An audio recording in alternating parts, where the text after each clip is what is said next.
Baik, Assalamualaikum warahmatullahi wabarakatuh. Untuk anak-anak tahun 2 cerdas.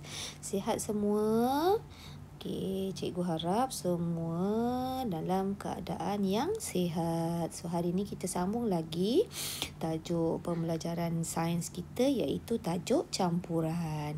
So, anak-anak boleh buka buku teks muka surat 88 di bawah tajuk campuran. So, siapa yang suka makan? Ni kacang, pis ni, dan juga ada campuran maruku. Pernah makan tak yang ni? Kadang-kadang kita masa hari raya, kita raya rumah orang kan, ada jumpa macam maruku dan campur dengan kuih pula, kacang hijau ni, kita panggil kacang pis.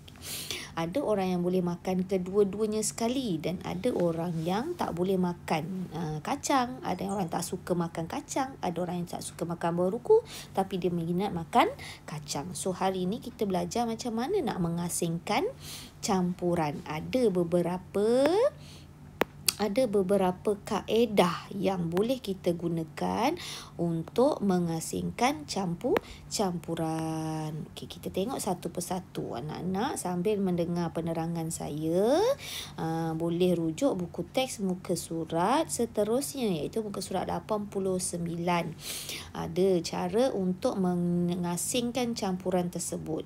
Cara yang pertama, kaedah yang pertama dengan cara menyisih.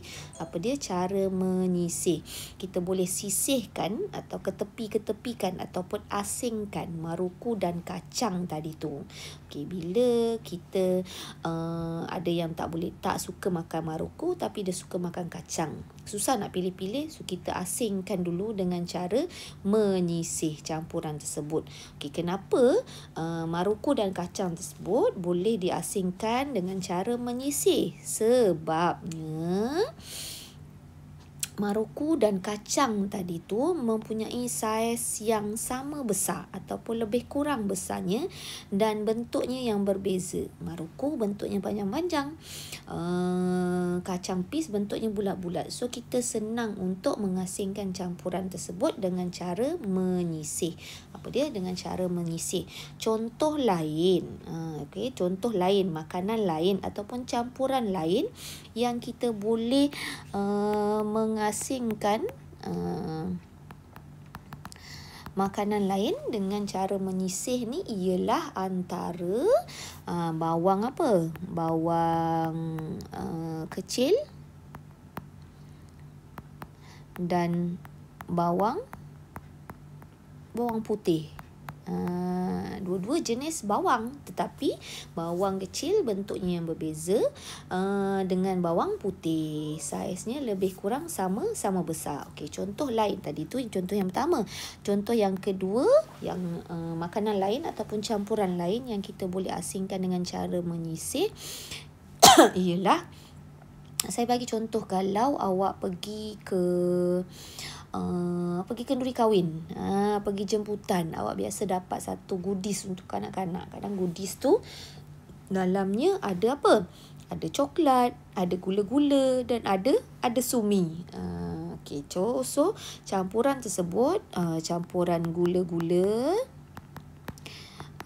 coklat dan sumi itu tadi, awak boleh asingkan dengan cara menyisih. Kenapa? Sebab saiznya lebih kurang sama besar dan juga bentuknya yang berbeza. Gula-gula kadang ada bentuk yang panjang-panjang, coklat dan juga sumi mempunyai bentuk yang berbeza. Dan okey, kita masuk yang pertama tadi dengan cara apa?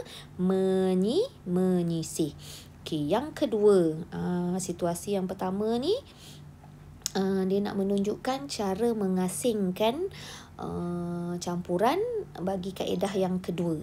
Okey, nak buat kek.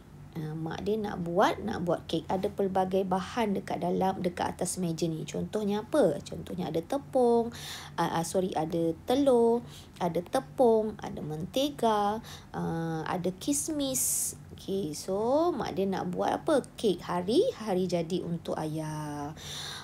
Tetapi tiba-tiba adik dia dah campurkan tepung dan juga apa ni? Dan juga kismis. Tapi kaedah yang sebenarnya bukan macam tu. So, macam mana nak asingkan campuran kismis dan tepung tersebut? Okay, mungkin kismis tu sepatutnya dimasukkan kemudian bila dah dicampurkan tepung dengan telur semua. Tapi adik dia dah masukkan awal-awal. Nanti kita nak buat kek tak jadi kek pula. Okay. So, macam mana nak asingkan? Dengan cara yang kedua ialah cara mengayak. Awak pernah tak nampak mak awak ada alat ni?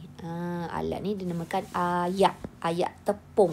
Nanti balik cuba tanya mak kat rumah kita ada ayak tepung tak? Okay, tengok ayak tepung tu macam mana. Okay, so dengan cara mengayak. Kenapa cara mengayak itu sesuai untuk menghasilkan tepung dengan kismis? Sebab saiznya berbeza. Tepung tu bersaiz halus, kismis itu bersaiz besar. Untuk kaedah mengayak boleh dilakukan kerana saiznya berbeza. Kalau kita ada satu campuran yang saiznya berbeza, satu bahan itu halus, satu lagi saiznya besar atau kasar, kita boleh menggunakan cara mengayak untuk mengasingkan campuran tersebut. Contoh lain selain daripada tepung dengan kismis tadi, contoh tepung dan apa? Yang saiz yang berbeza. Kita dah tercampurkan tepung dengan kacang hijau.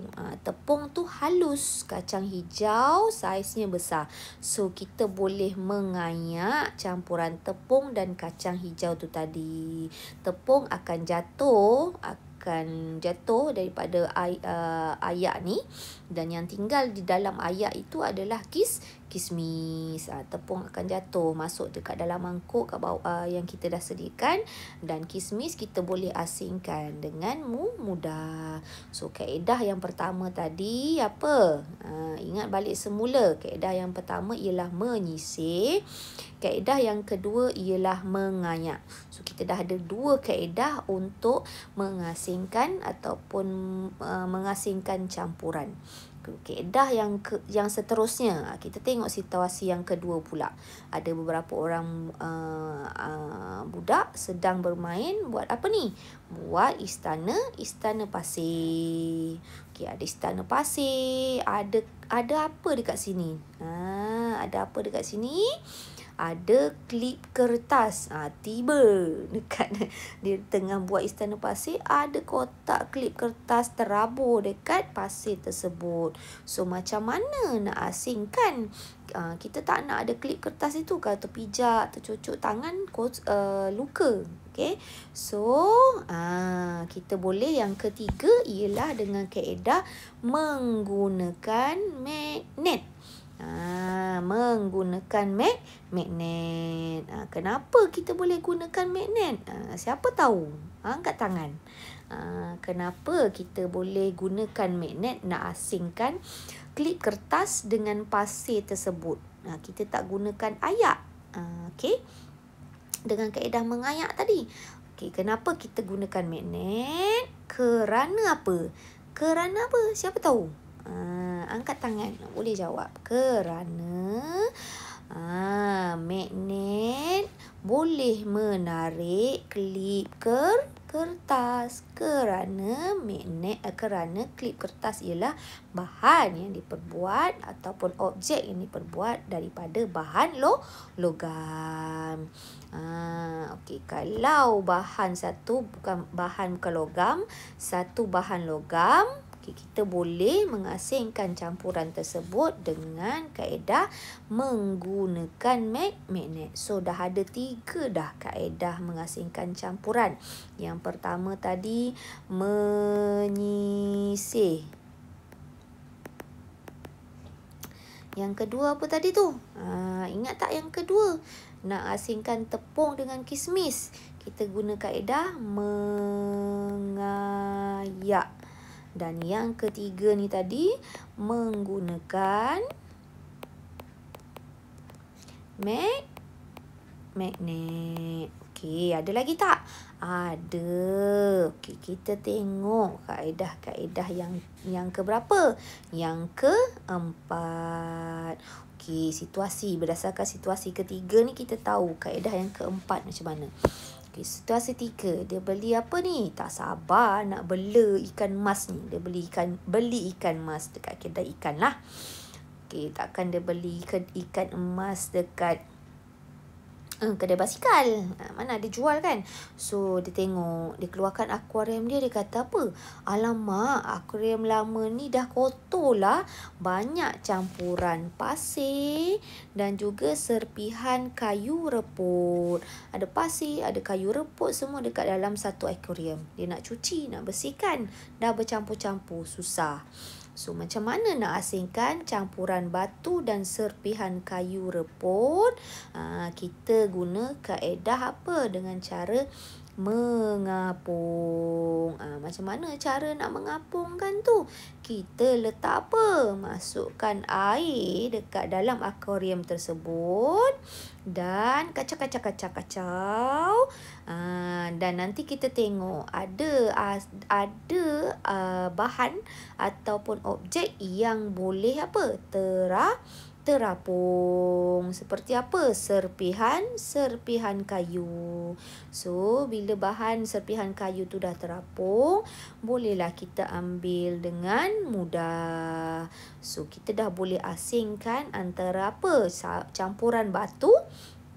Ni maksudnya batu-batu ni batu-batu yang berbentuk-bentuk ni tadi tu. Okey. Batu tu berat kan? Dia tenggelam. So, serpihan kayu itu ringan, dia akan timbul. So, kita dah boleh asingkan, akuarium kita pun dah bersih. Bolehlah letak ikan emas tu tadi dalam apa? Dalam akuarium tersebut. So, cara yang keempat dengan cara mengapung. Ingat lagi tak? Yang pertama tadi apa? Yang pertama, menyisir.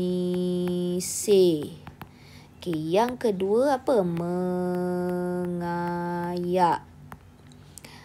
Yang ketiga, kita guna apa tadi? Nak asingkan klip kertas dengan pasir. Kita gunakan kaedah menggunakan magnet. Sebab satu bahan boleh ditarik oleh magnet kerana diperbuat daripada logam. Yang keempat ni tadi apa? Secara mengapung. Dah 4. Okey, kita tengok ada lagi tak? Okey, ada lagi satu. Iaitu macam mana dengan kaedah menggunakan kertas turas, iaitu menuras. Dengan cara menggunakan kertas turas, dia nak asingkan apa? Kita tengok situasi yang keempat. Penyiasatan ini memerlukan cecair berwarna daripada kelopak bunga raya. Tumbuk kelopak bunga raya dan larutkan dengan air. Bila dah tumbuk, kita masukkan dekat dalam bikar dan masukkan air dalamnya. Lepas tu, turas campuran ke dalam kelalangkun dengan menggunakan kertas turas. Kertas turas ni macam ni, warna putih kertasnya. Nanti kalau saya dah naik cuti, kita boleh buat eksperimen ataupun aktiviti ni. Kita nakkan cecair sahaja. Kita tak nak serbuk-serbuk bunga raya tu, kita tak nak.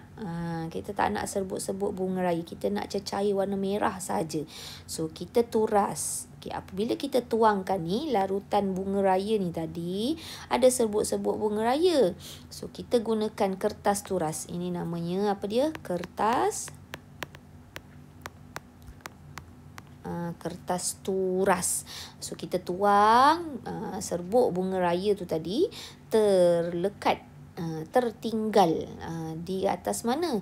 Di atas kertas turas. Dan air bunga raya akan menitik masuk ke dalam kelalangkun. So, kaedah yang keberapa? Kaedah yang kelima ialah menuras. menuras. Okey, menuras dengan menggunakan kertas turas. So ada berapa kaedah? Ada 4 kaedah untuk kita mengasingkan campuran. Yang pertama ialah dengan cara menyisir, yang kedua mengayak, yang ketiga menggunakan magnet, yang keempat mengapung dan yang kelima menuras. Okey, so kita buat aktiviti latihan di dalam buku aktiviti. Muka surat berapa? Muka surat 55. Sorry, 55. Okey, semua buka buku aktiviti muka surat 55. Tulis tarikh dulu berapa hari bulan hari ni. Muka surat 55. Hari ni berapa hari bulan? 14 hari bulan 10 2025. Buat tulis tarikh dulu. Jangan nak kata nanti tulis. Buka buku teks dah ke belum? Buku aktiviti. Okey, tengok 14 hari bulan 10. Apa soalannya? Dia kata apa? Isi tempat kosong dengan cara mengasingkan bahan. Ada 4 gambar, 4 situasi yang diberi. Okey, situasi yang pertama, nak asingkan bahan. Dah tahu dah ni. Ni kaedah apa? Ni apa nama dia? Apa dia? Betul, magnet. So, kita kena kaedah yang pertama apa? Kaedah menggunakan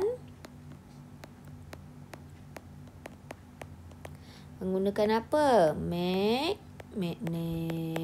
Okey, dah. Okey, yang kedua, dia nak asingkan butang-butang ni. Ada bentuk bintang, ada bentuk segi empat, ada bentuk bulat-bulat. Bentuk yang sama, saiz yang lebih kurang sama, besar. Bentuknya tak sama. Okey, yang pertama sekali tadi, kita nak asingkan maruku dan juga kacang pis. Kita guna kaedah apa? Apa dia? Kaedah apa, Acap?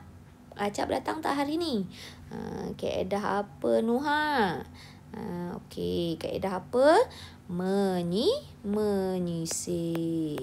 Okey, good. Menyisir. Pandai. Okey, ada 2 lagi. Mengapung dan juga mengayak.